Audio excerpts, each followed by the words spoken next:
आइए शुरू करते हैं आज का अपना प्रैक्टिस सेट।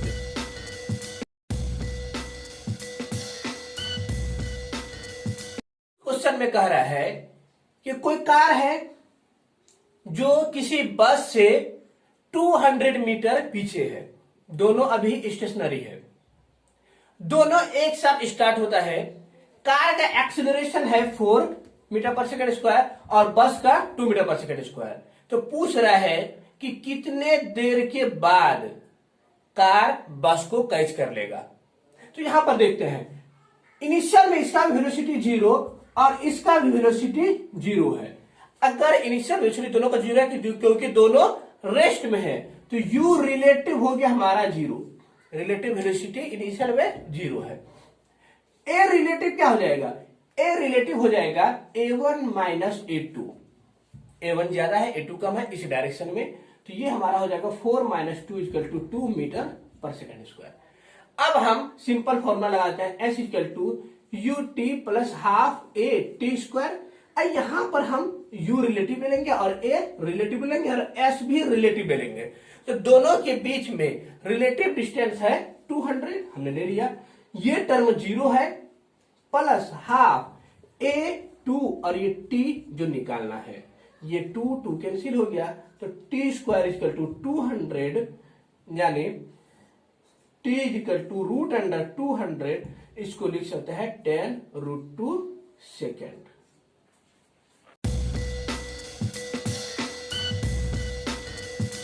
में कह रहा है कि कोई बॉडी है जिसका मास 1 kg दिया हुआ है, इनिशियल में रेस्ट में था t इक्वल टू 0 पर, उस पर कोई एक time dependent force F equal to 60 apply होता है। तो कह रहा है कि इन 1 सेकेंड वर्क डन क्या होगा। देखिए यहां पर गिवन है F इक्वल टू हमारा 60, F इक्वल टू 60 है, तो ma इक्वल टू 60, मास 1 है, तो यानी a इक्वल टू 60 हो गया। a इक्वल टू अगर 60 है यानी dv by dt equal to 60, यानी dv इक्वल टू 60 dt। यहां से हम इंटीग्रेट कर दे रहे हैं, t इक्वल टू 0 से 1 तक और ये 0 से v तक, क्योंकि इनिशियल में t इक्वल टू 0 पर वेलोसिटी 0 है, t इक्वल टू 1 पर माना जाए वेलोसिटी v है। यहां पर से v माइनस 0 इक्वल टू आ जाएगा 6 t स्क्वायर बाई 2 और ये हमारा 0 से 1 यानी 6 इंटू 1 बाई 2 यानी ये हमारा निकल गया 3, v इक्वल टू 3 निकल गया। तो वर्क डन पूछ रहा है, तो work done equal to change in kinetic energy, work done by all the force equal to change in kinetic energy, ये वर्क एनर्जी थ्योरम से है। तो half into 1 into v square minus u square, final minus initial, यानी half into 1 और we square यानी 9 minus 0 यानी 9 by 2 यानी 4.5 joule.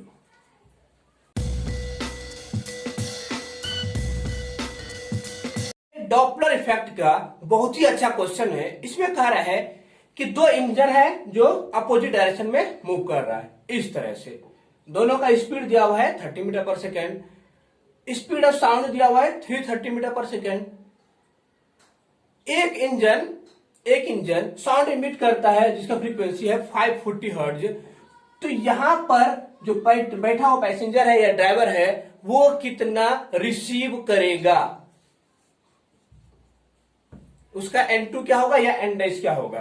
यहां पर सोर्स और ऑब्जर्वर दोनों मोशन में है, तो जब दोनों मोशन में है तो हम सिंपल फॉर्मूला लगा देते हैं, N2 equal to V plus minus C divide by V plus minus B into N।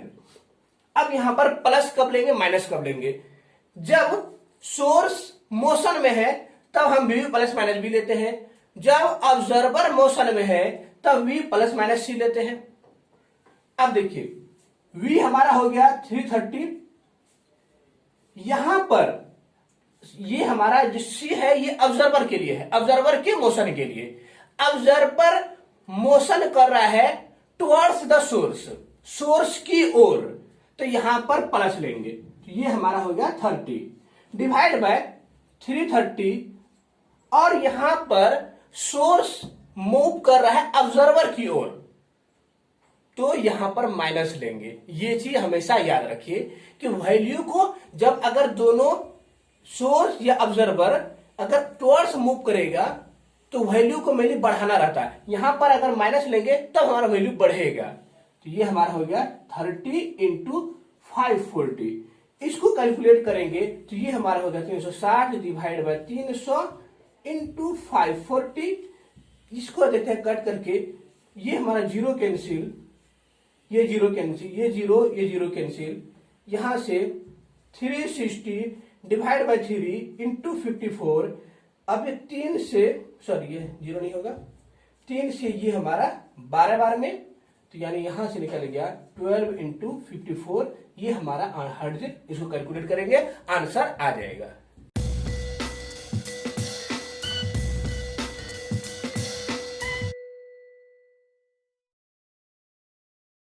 Question में कह रहा है कि 3 कैपेसिटर्स है, ईच का वैल्यू 4 दिया हुआ है।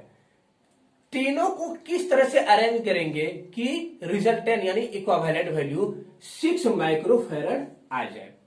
देखिए फर्स्ट में अगर तीनों को सीरीज में करेंगे तो C/3 आ जाएगा, C/3 आएगा। अगर तीनों को सीरीज में करेंगे तो 4/3 आएगा, जो हमारा आंसर नहीं है।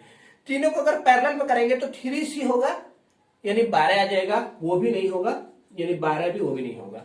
तब या तो दो को पैरेलल एक सीरीज में या दो सीरीज में एक पैरेलल में। तो पहले लेता है कि 2 सीरीज में रहेगा, तब हमारा क्या होगा, ये हमारा 4, ये 4, ये 4, इस दोनों का इक्विवेलेंट कितना हो जाएगा 2, और फिर 2 और 4 ये पैरेलल में, और इस दोनों का वैल्यू फिर हो जाएगा 6, यानी 2 सीरीज और एक पैरेलल।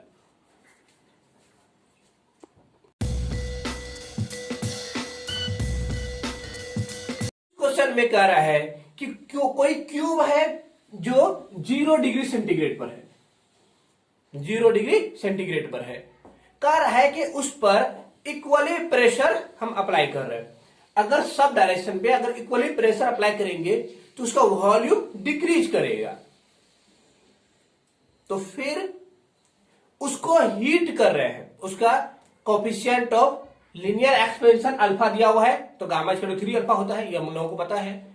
तो पूछ रहा है कि अगर हीट करके उसको फिर से ओरिजिनल वॉल्यूम पर लाना है तो कितना टेम्परेचर इंक्रीज करना पड़ेगा, यानी डेल थीटा का वैल्यू पूछ रहा है मेनली वो। तो देखिए वी नो दैट, मान लेते हैं इनिशियल वॉल्यूम V था और चेंज इन वॉल्यूम हमारा है डेल V, यानी इतना वॉल्यूम जब प्रेशर अप्लाई करते हैं तो डिक्रीज करता है। इनिशियल वॉल्यूम V था और change in volume del V है। तो बीटा इक्वल टू या K equal to bulk modulus K equal to P by del V by V। यहां पर हम लोग माइनस साइन नहीं ले रहे हैं, तो यहां से del V by V equal to हो जाएगा P बाय K। इसको इक्वेशन 1 मान लेते हैं। वी नो दैट अगेन, जब किसी वॉल्यूम को या किसी क्यूब को हम हीट करेंगे तो उसका वॉल्यूम इंक्रीज करेगा। तो V2 इक्वल टू क्या होता है, V0 into 1 plus gamma del theta. यहां से del V equal to initial volume V0 या V मानते हैं, यहां पर V माने हुए हैं, तो V into gamma into del theta. तो यहां से del V by V equal to आ गया gamma into del theta. Gamma को लिख सकते हैं 3 अल्फा इंटू डेल थीटा। यहां से डेल V और यहां से फिर डेल V, जब दोनों को इक्वेट करेंगे इक्वेशन 1 और इक्वेशन 2 से, तो इतना P by K equal to 3 alpha del theta, यानी P by K equal to 3 alpha del theta. यहां से del theta equal to P by 3 alpha K।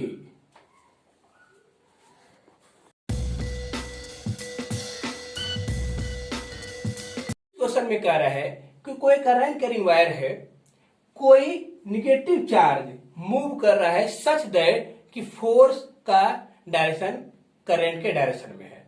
यहां पर हम निगेटिव चार्ज की बात नहीं करते हैं, पॉजिटिव चार्ज की बात करेंगे। ये मेरा पॉजिटिव चार्ज है, उसका मोशन लेते हैं इस तरह से कि फोर्स इस डायरेक्शन में, करंट के डायरेक्शन में हो जाए। ये मेरा करंट कैरिंग वायर है। मान लेते हैं कि करंट का डायरेक्शन अपवर्ड में है, तो मैग्नेटिक फील्ड किधर क्या हो जाएगा, इस डायरेक्शन में, यानी यहां पर मैग्नेटिक फील्ड डाउनवर्ड हो गया। ये मेरा मान लेते हैं कि इस डायरेक्शन में वेलोसिटी है।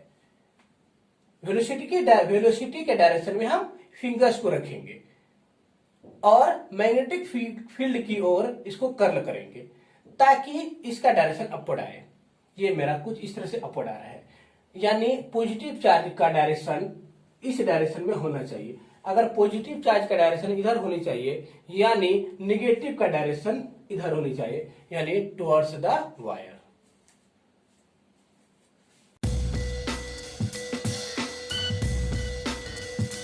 इस क्वेश्चन में कह रहा है कि कोई इलेक्ट्रॉन n=1 फर्स्ट ऑर्बिट में रिवॉल्व कर रहा है अराउंड द न्यूक्लियस, तो उसका एक्सेलरेशन क्या होगा। फर्स्ट में यहां देखिए कि अगर इलेक्ट्रॉन किसी ऑर्बिट में रिवॉल्व करता है, मूव करता है, तो वो यूनिफॉर्म सर्कुलर मोशन होता है, यानी वहां पर स्पीड चेंज नहीं करता है। अगर स्पीड चेंज नहीं करता है तो यूनिफॉर्म सर्कुलर मोशन हुआ। यूनिफॉर्म सर्कुलर मोशन में सिर्फ एक एक्सीलरेशन होगा, वो सेंट्रीपिटल या रेडियल जिसे कहते हैं, यानी तब A हमारा हो जाएगा A=v²/r। ये हमको निकालना है। वी नो दैट mvr=nh/2π और n=1 है तो h/2π हो गया, n=1 है हमारा। तो यहां से v=h/2πmr, ये हमारा आ गया h/2πmr। और यहां हम पुट करते हैं A=v², यानी h/2πmr का whole square divide by r। तो यहां से हो जाएगा h²/4π² m² एंड r⁵। ये हमारा एक्सीलरेशन निकल गया।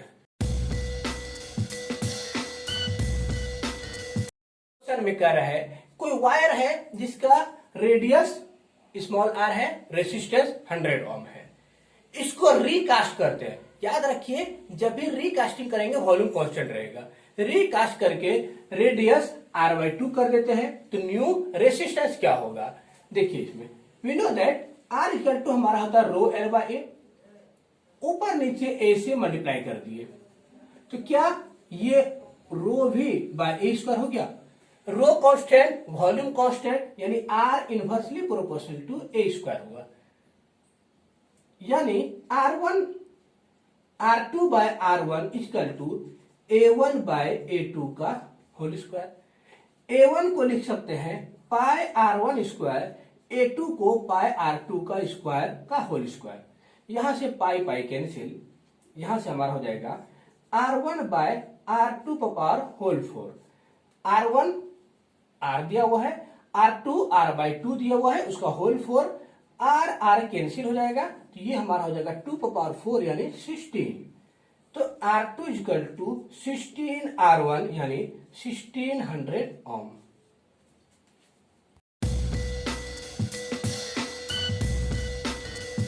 में कह रहा है कि 200 ग्राम वाटर है जिसको हीट कर रहे हैं 40 से 60, यानी डेल थीटा कितना हो गया 20, एस दिया हुआ है। तो पूछ रहा है कि चेंज इन इंटरनल एनर्जी क्या होगा जब एक्सपेंशन को इग्नोर करना है। तो अगर एक्सपेंशन को इग्नोर करना है इसका मतलब है कि W=0 हो जाएगा, डेल W=0 हो जाएगा। तो from first law of thermodynamics से del Q=del U plus del W, ये टर्म 0 हो गया, यानी डेल U और डेल Q बराबर होगा, यानी del U=del Q=ms del theta. ये फॉर्मूला पता है हमको। m दिया हुआ है 200/1000, s दिया हुआ है 4184 और डेल थीटा 20। इसमें जो कैंसिल आउट होने वाला है उसे कैंसिल आउट कर देते हैं। ये 3 0, ये 2 0 और एक ये 1 0, यानी 4 × 4184, यहां से हमारा आ जाएगा 16.7 किलो जूल, यानी आपका आंसर सी। अब आपको मिलता है चैलेंजिंग क्वेश्चंस, आप इसे होमवर्क के तौर पर भी ले सकते हैं। दोस्तों देखिए इन सारे क्वेश्चंस में आपके कितने जवाब सही होते हैं। इन सारे क्वेश्चंस का आंसर आपको लास्ट में दिया हुआ है। आपके कितने जवाब सही होते हैं आप हमें कमेंट बॉक्स में जरूर बताइए। क्योंकि नीट और जेईई मेंस का डेट डिक्लेयर हो चुका है, तो लगातार प्रैक्टिस करते रहिए, हमारे साथ बने रहिए। तो फिर मिलते हैं अगले वीडियो में, तब तक के लिए बाय बाय।